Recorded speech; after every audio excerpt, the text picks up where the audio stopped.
उतर गया।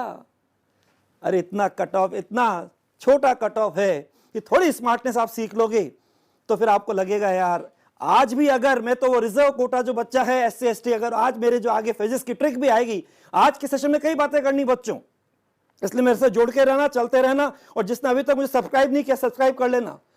उसमें बात करूंगा पहले स्मार्टनेस की बात आपके कट ऑफ के हिसाब से, जिसमें ओवरऑल कट ऑफ, जिसमें आपका एक कट ऑफ ये भी होता है, एक अलग अलग इंडिविजुअल सब्जेक्ट का कट ऑफ, एक एग्रीगेट कट ऑफ, एक आपका अपना रिजर्व कोटा है कि अनरिजर्व कोटा उसका कट ऑफ। और जब उनको देखोगे और पिछले 3 साल को मिला के मैं आपसे बात करूंगा तो आपको लगेगा यार ये पक्की बात है भैया, सीट कुछ भी हो अपनी एक सीट तो पक्की है, अपने को तो काउंसलिंग में बुलाएंगे, अपन का सिलेक्शन पक्का है, ये आपका मन पक्का हो जाएगा, पक्की बात है। तो अब सबसे पहले शुरू करते हैं। अभी आजकल कट ऑफ क्या जाते हैं, अगर हम पिछले 3 साल का कट ऑफ निकालें और अगर अपनी कैटेगरी लेके चलें, 5 कैटेगरी, एक अनरिजर्व कोटा जिसको आप जनरल कह सकते हो, और फिर रिजर्व कोटा के अंदर EWS, आपको मालूम इकोनॉमिकली वीक सेक्शन, उसके बाद OBC, SC ST। जरा देखिएगा, एक निगाह डालो इस चार्ट पर, जैसे ही देखोगे चार्ट बन जाओगे स्मार्ट। ये पिछले 3 साल का मैंने डेटा लिया है और आप देख रहे हैं इसमें general, EWS, OBC, SC ST। General बच्चे ज्यादा होते हैं इसलिए इसको रैंक को हमने लिया है 100 500 करते करते 15,000। EWS, OBC, SC ST में बच्चे कम होते हैं इसलिए इसको यहाँ 3,000 रैंक तक, यहाँ 5500 रैंक तक, यहाँ 3,000 रैंक तक, या केवल 900 रैंक तक। लेकिन जरा आप एक नजर देखिए पिछले 3 साल का अगर हम डेटा लेके चलें रिवर्स गियर में 2021, 2020, 2019, तो आप देख सकते हो हर का कट ऑफ देखें क्या जा रहा है। 15,000 रैंक पर 3 साल के अंदर 25 से 30% इस रेंज में रहा है कट ऑफ। जरा सोचिए, अरे आपका JEE एडवांस का जो सिलेबस है ना, उसका अगर आपने 1/3 किया हो 33%, या 1/, कह दीजिए 4 किया हो, तो भी बॉर्डर पर है क्योंकि 15,000 रैंक।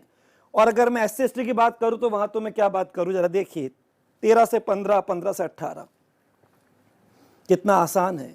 अगर आपने अपना सिलेबस आधा किया हो, 1/3 किया हो, या 1/4 किया हो, बस आगे स्मार्टनेस होनी चाहिए एकेडमिक पार्ट में भी, जहां आपका सिली मिस्टेक पूरा कंट्रोल होना चाहिए, जहां आपको जितने भी तरह के पैटर्न से एग्जामिन किया जाता है, ये अकेला वो एग्जाम है जिसमें डिफरेंट पैटर्न आते हैं और कब कौन सा पैटर्न आएगा नहीं आएगा अनसर्टेन होता है। इसलिए इसमें सबसे बड़ी स्मार्टनेस तुझे एडवांस की यह है कि पहले से दिमाग में ऑक्यूपाई करके मत जाओ कि इस बार ऐसा आने वाला है, पहले से मन में लेके चलो जो आएगा सबके लिए जैसा आएगा। और हम हर तरह के पैटर्न के लिए नॉलेज को रखते हैं, हमने एप्लीकेशन बेस पर अपने को तैयार किया है, तो हम आराम से वहां पर जिस तरह के पैटर्न को आएंगे उसमें हमको समझाते भी हैं। आप ये भी देखो, जिस भी पैटर्न से आपको एग्जामिन किया जाता है उसमें ढंग से पूरा ये सिस्टम आपको ढंग से समझाता है।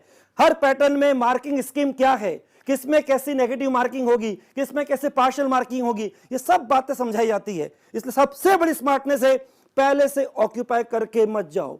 यहां तक मैं तो कह रहा हूं वहां पे आपके 2 शो होते हैं, एक 9 से 12 और दूसरा शो आजकल होता है 2:30 से 5:30। पहले वो 2 से 5 होता था, लेकिन पिक्चर की तरह 2 शो हैं, एक 9 से 12 और एक 2:30 से 5:30। पहले 2 घंटे का गैप होता था, पिछली बार से 2.5 घंटे का गैप हो गया है।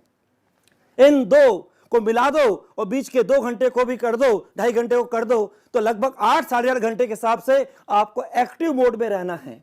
तो वो आपके लिए जो पहला पेपर हो गया उसमें कौन से पैटर्न पे आपको पूछा गया, कौन सा पैटर्न नहीं आया, सोचना ये आ गया तो दूसरे में नहीं आएगा ना, ये इसमें नहीं आया तो दूसरे में आएगा, ये भी पक्का नहीं है। इसलिए वहां भी पहले से ऑक्यूपाई मत करना, हमेशा जब जहां हो वहां के हो जाओ, तो उसमें कभी एरर नहीं होती। इसलिए आप इसको हमेशा ओपन माइंड रखना। जब JEE के हिसाब से एडवांस के लिए जा रहे हो तो बस ये समझना कि आज तक जितने पैटर्न पर IIT के अंदर हमें एग्जामिन किया गया है, जब से IIT स्टार्ट हुई है उन सबको तो हमने सीख ही लिया है, उसमें स्मार्टनेस डेवलप कर ली है जिसकी मैं बात करूंगा। और अब कोई नया आएगा तो वहां सिखाएंगे। यहां पे वही मैं बात बोलूंगा, सोच ऐसी रखो जो मुझे आता है वो तो मैं कर लूंगा, जिस पैटर्न पे मुझे आता है वो तो मैं कर लूंगा, और जो नया होगा उसे वहां सीख लूंगा, क्योंकि सिखाने के लिए वहां पर वो एग्जाम्पल देके समझाते भी हैं बच्चों।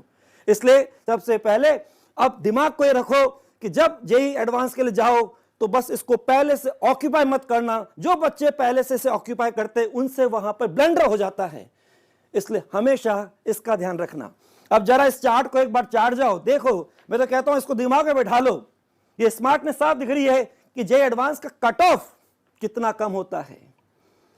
रिजर्व कोटा भी हाल आपका डिफरेंट अलग अलग कोटा के हिसाब से लास्ट 3 साल में क्या कट ऑफ गया, इसलिए उसको रेंज में बता दिया। 15,000 रैंक तक हम बात कर रहे हैं तो जनरल के हिसाब से चल रहा है 25 से 30%। कहने का मतलब हमको थोड़ा सा स्मार्टनेस से बस इसकी रणनीति तैयार करनी है, और वो स्ट्रेटेजी क्या है उसी को भी अपन आगे लेके चलेंगे जब डिफरेंट पैटर्न की बात करेंगे। थोड़ा आगे चले, आप इसका स्क्रीनशॉट भी ले सकते हैं, वैसे आपके पास हर चीज रहेगी।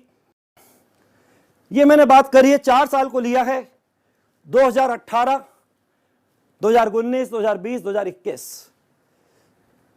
इसमें आप देख सकते हो कि अब आपके लिए पहले टॉपर की अगर हम बात करें तो 93 या 89 मान लीजिए, इसको लगभग 97 मान लीजिए। ये टॉप की बात है, अपने अपने लेवल पे बच्चा अपने को तैयार कर रहा है। लेकिन केवल सिलेक्शन की बात करें तो आप देख सकते हो कि अगर मैं 10,000 रैंक तक की बात कर रहा हूं लगभग, तो आपका ये कितना परसेंटेज जा रहा है। अभी बात करेंगे ये हमारा परसेंटेज, जहां हमारी एफिशिएंसी बेस्ट होनी चाहिए। हमारा तरीका ऐसा होना चाहिए कि हम जितना जानते हैं उसे फोड़ के आ जाए, क्रैक करके आ जाए, जेईई एडवांस को ब्रेक करके आ जाए। जेईई एडवांस फोड़ने का मतलब जितना आपके तैयारी के हिसाब से पेपर का पोटेंशियल है बस उतना आपका स्कोर प्रोड्यूस होना चाहिए।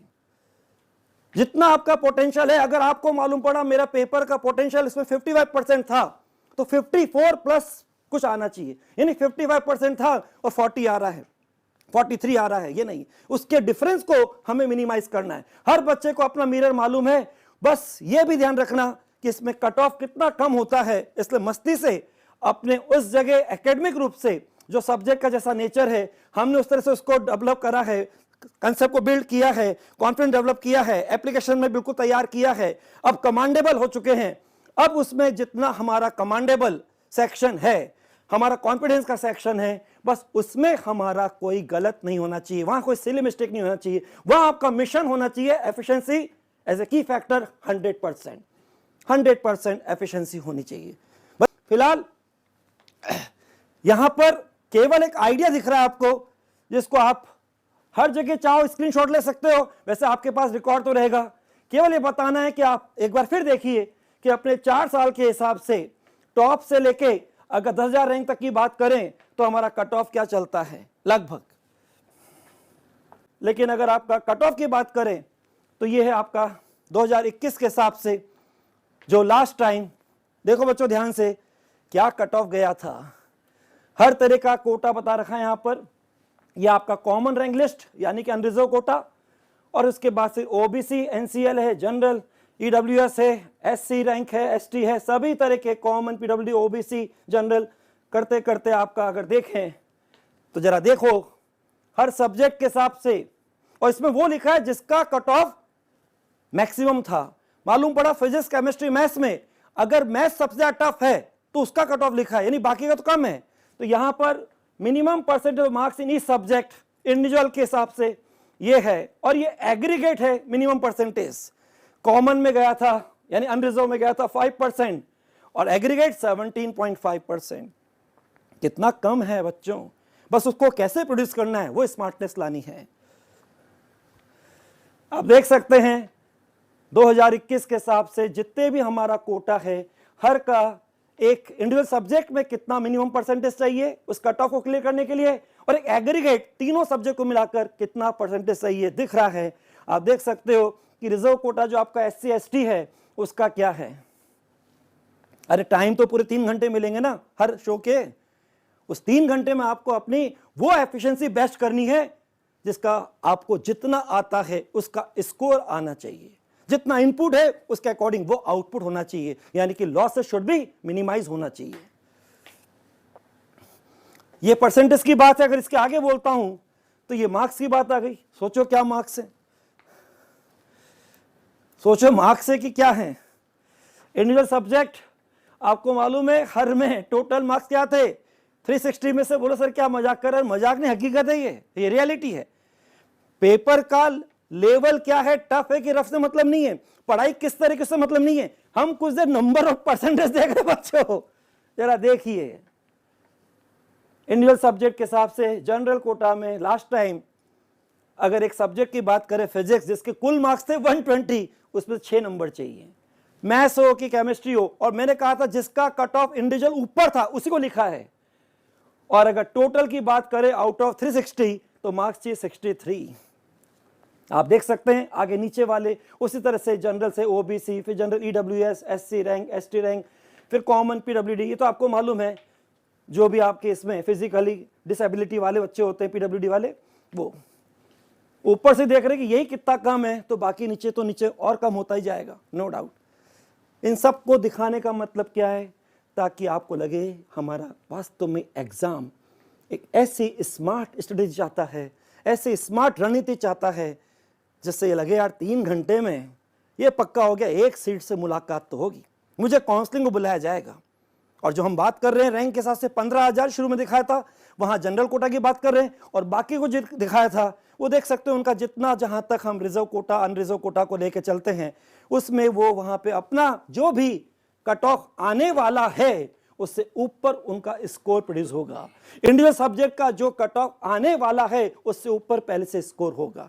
और जो मेरे को अपने सिलेक्शन से मतलब होता है उसको मालूम है कि यार एक सीट मुझे मिल सकती है क्या, तो आज आईआईटी आपके पास 23 आईआईटी है। पहले केवल हमारे टाइम तो 6 आईआईटी थी।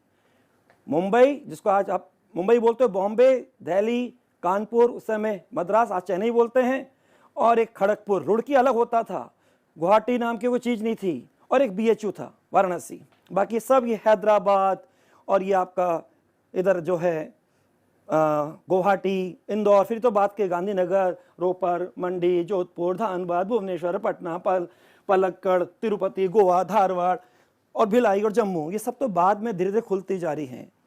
आईआईटी की संख्या भी बढ़ रही है, सीटों की संख्या भी बढ़ रही है। इसलिए आप देख रहे हो ऊपर टॉप के हिसाब से भी टॉपर का परसेंटेज बढ़ रहा है, लेकिन नीचे कट ऑफ का परसेंटेज और डाउन होता जा रहा है। हमारे टाइम 28-30% चलता था कट ऑफ, लेकिन आज आप देख रहे हो कि कट ऑफ कितना नीचे आ चुका है, क्योंकि सीट भी बहुत ज्यादा हो चुकी है। इसलिए एक सीट हर बच्चे को मिल सकती है। आज अपने से मान के चलो, इतना मन पक्का कर लो कि यार जीत पक्की है, एक सीट पक्की है, ये पक्की बात है। अब हमारे लिए इस चीज को जिसके दिमाग में आ गया है कि सर परसेंटेज देख के तो लग रहा है यार, आज भी अगर कोई सोचे और फिर जो एडवांस में जितने भी तरह के हमको रूल्स का ध्यान रखना है उन सब का ध्यान रखते हुए अगर जाएं और प्रॉपर जो बातें और कुछ बताएंगे कि क्या क्या बड़ी मेजर मिस्टेक ना कर ले, उनका ध्यान रखें। मैंने एक सेशन लिया था 18 जुलाई 2021 को, जिसमें लिखा था if you avoid this 3 major mistake nobody can stop you from your selection. उसमें 3 मेजर मिस्टेक्स क्या हैं, अगर वो भी ना करें तो फिर हर जना अपने लिए जो उसका अपनी कैटेगरी के हिसाब से सेक्शन है उसका जो भी कट ऑफ आएगा पेपर होने के बाद उससे ऊपर वो अपना स्कोर ला चुका होगा, जिसमें दोनों कट ऑफ वो क्लियर कर रहा होगा। इंडिविजुअल सब्जेक्ट का भी एक सब्जेक्ट का कट ऑफ भी क्लियर कर रहा होगा और एग्रीगेट कट ऑफ भी क्लियर कर रहा होगा, भले वो रिजर्व कोटा हो कि अनरिजर्व कोटा हो। ये साहब 23 आईआईटी अब अपन एंटर कर रहे हैं। जितनों को विश्वास है कि हाँ सर ये जो कट ऑफ आप बता रहे हो इससे आपने एक तरह से आईआईटी का एडवांस के हिसाब से, आईआईटी मतलब जे एडवांस, उसका वास्तव में क्लियर पिक्चर दिखा दी, इमेज बता दी कि इसमें कट ऑफ कितना कम जाता है। तो जिनको विश्वास हो रहा है कि सर मेरी जीत पक्की है, एक सीट से मुलाकात पक्की है, एक सीट मेरी पक्की है, वो कमेंट बॉक्स में लिखना चालू कर दो, सर मेरा जेईई एडवांस पक्का है इस साल। और ये बात इस साल के बच्चों के लिए नहीं कह रहा हूं, आगे आपकी गिनती में वो 2023 हो कि 24 हो कि 25 हो, सब बच्चों के लिए कॉमन बात है। आईआईटी अब कम नहीं होगी, आईआईटी की संख्या और बढ़ेगी। उधर आपको मालूम मेडिकल कॉलेज भी लगातार खुल रहे हैं, इधर आईआईटी कॉलेज की संख्या भी लगातार बढ़ रही है। तो जिनको विश्वास है वो कमेंट बॉक्स में लिखो।